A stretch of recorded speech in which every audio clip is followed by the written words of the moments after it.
Gazette du Togo, une vision sur l'actualité togolaise et sur le monde. Je crois qu'il y a eu un malentendu dans ce que le personnel a eu à dire. Il faut dire simplement que mon personnel était un peu dépité du fait que la mobilisation n'était pas très grande en ce qui concerne les marches qui ont eu lieu. Mais ils avaient oublié de prendre toutes les dimensions que ces marches-là ont eu à donner. Et donc aujourd'hui, on fait le point et on se rend compte que les marches sont plus qu'indispensables.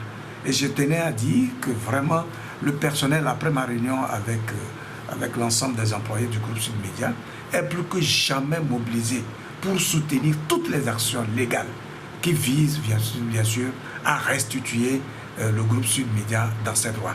Et il ne saurait en être autrement, d'autant plus que ces marches ont été suffisamment couvertes par les médias internationaux. Et aujourd'hui, cela fait un buzz partout.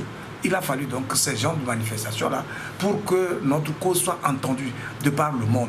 Donc il n'était pas question pour le personnel de ramer à contre-courant de cette dynamique d'ensemble qui a été donc prise par les associations, les organisations de la société civile, les partis politiques, etc.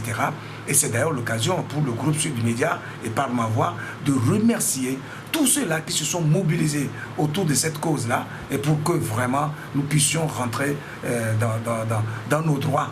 Parce que la décision que la RAC a eu à prendre est vraiment une décision absurde et qui ne répond à rien de légal. Voilà.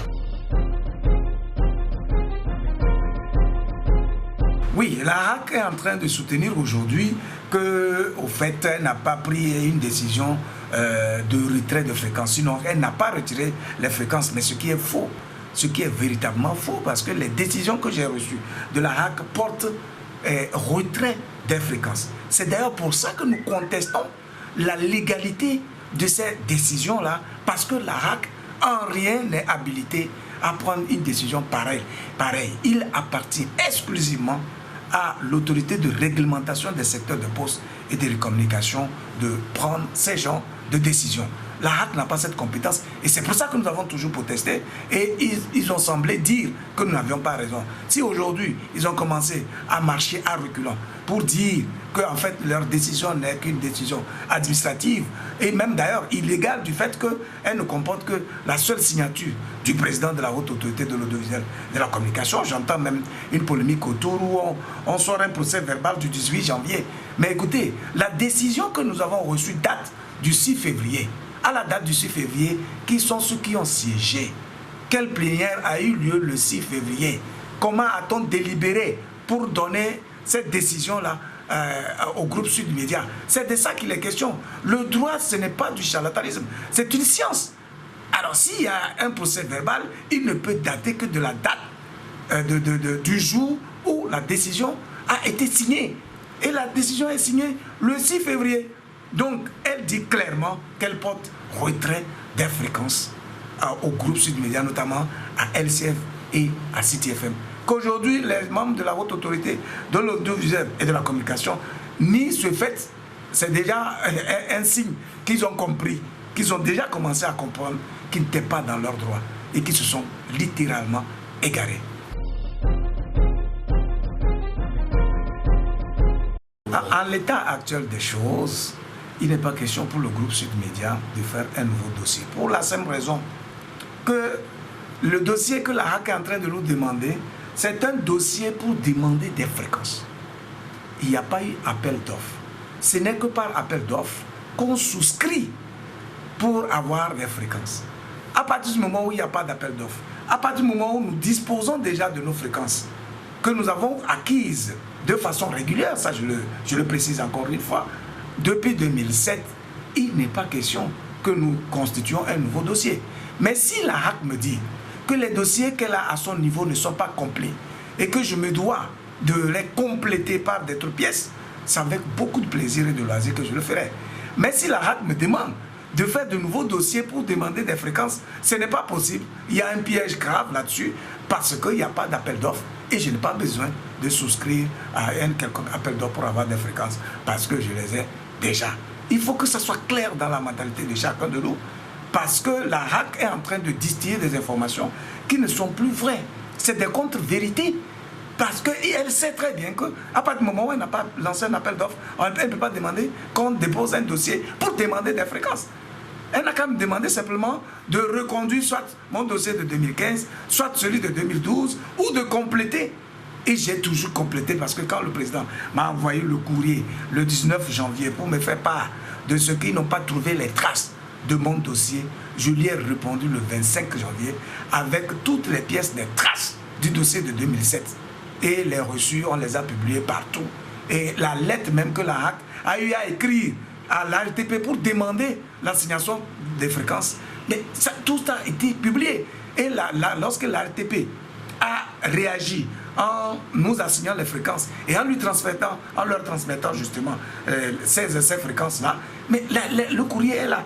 Je ne sais pas pourquoi la RAC trouve nécessaire aujourd'hui de nier tous ces faits en bloc pour justifier justement cette décision parfaitement illégale qu'elle a eu à prendre à notre rencontre, malheureusement. Monsieur le directeur, quel est votre dernier mot par rapport à nos internautes? Oui. Et au niveau de la RTP, qu'est-ce qu'eux ils disent par rapport à ce qui se passe maintenant? D'abord, au niveau de la RTP n'a pas à parler parce que la RTP a posé un acte à travers le courrier répondant à la demande de la RAC de nous assigner les fréquences. Ce courrier-là est un courrier dûment signé et qui dit tout. Donc la RTP n'a pas besoin de faire un commentaire quelconque. En ce qui concerne le mot que j'aurais à l'endroit des internautes, à l'endroit de la diaspora et de toutes les forces vives, les organisations de la société civile, les partis politiques et tout ça, c'est de leur exprimer toute la reconnaissance du groupe Sud Média pour ce travail, cet engagement, cet engouement, cette révolte qu'ils ont manifesté à tous les niveaux et de quelque manière que ce soit. Nous disons que la cause du groupe Sud Média est une cause commune parce qu'une télévision, une radio, elle est au service du public, elle est au service du peuple togolais et il faudrait que le peuple togolais lui-même prenne ses responsabilités pour qu'on ne vienne pas lui sevrer de ses droits, de ses nutriments que nous lui donnons à travers les contenus que nous proposons à travers nos programmes.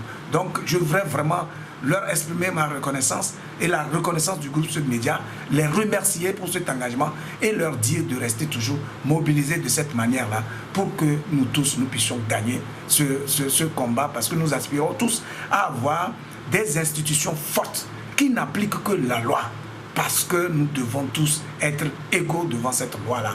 Et il faudrait absolument que la haute autorité de l'audiovisuel et de la communication, qui est une institution de l'État, recommandée par la Constitution, se comporte véritablement comme une institution qui est au service des médias et de l'ensemble du peuple togolais. Et ça, c'est le sens de la lutte que nous sommes en train de mener aujourd'hui. Et nous remercions tout ce monde-là qui l'a compris et qui s'y engage véritablement. Merci, monsieur le directeur. Le merci, c'est à vous, mon frère. La Gazette du Togo, une vision sur l'actualité togolaise et sur le monde. Rejoignez-nous sur le www.lagazettedutogo.com ou sur nos comptes Facebook, Twitter et YouTube. Pour tout contact, écrivez à contact@lagazettedutogo.com ou appelez le 92 80 88 53. La Gazette du Togo, c'est l'information en continu.